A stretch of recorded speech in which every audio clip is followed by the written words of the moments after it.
Danas ćemo učiti pismeno oduzimanje trocifrenih brojeva tipa 425 minus 278. Ovo je tip pismenog oduzimanja trocifrenih brojeva čiji je broj desetice jedinica umanjenika manji od broja i desetice jedinica umanjioca. Prvo da se podsjetimo. Umanjilac ispisujemo ispod umanjenika, tako da jedinice budu zapisane ispod jedinica, desetice ispod desetica, a stotine ispod stotina. Od broja 425 ćemo oduzimati broj 278. Počinjemo od jedinica.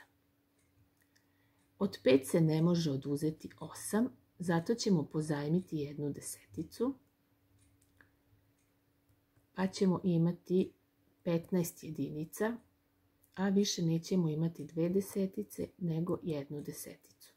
Oduzimamo jedinice. 15 minus 8 su 7 i pišemo ispod jedinica. Prelazimo na desetice.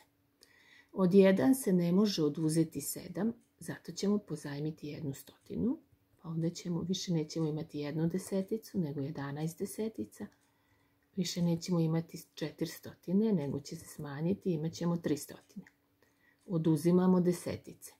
11 minus 7 su 4 i pišemo na mestu desetica. I prelazimo na stotine. 3 minus 2 su 1 i pišemo na mestu stotina. Dobili smo broj 147.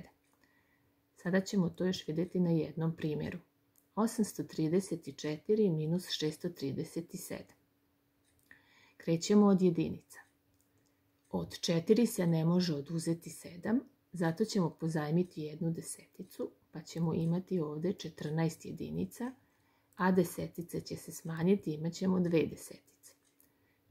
Oduzimamo jedinice. 14 minus 7 su 7 i pišemo na mestu jedinica. Prelazimo na desetice. Od 2 se ne može oduzeti 3, zato ćemo pozajmiti jednu stotinu, pa ovdje više nećemo imati 2 desetice nego 12 desetica. A stotine će se smanjiti i imat ćemo 7 stotina. Oduzimamo desetice.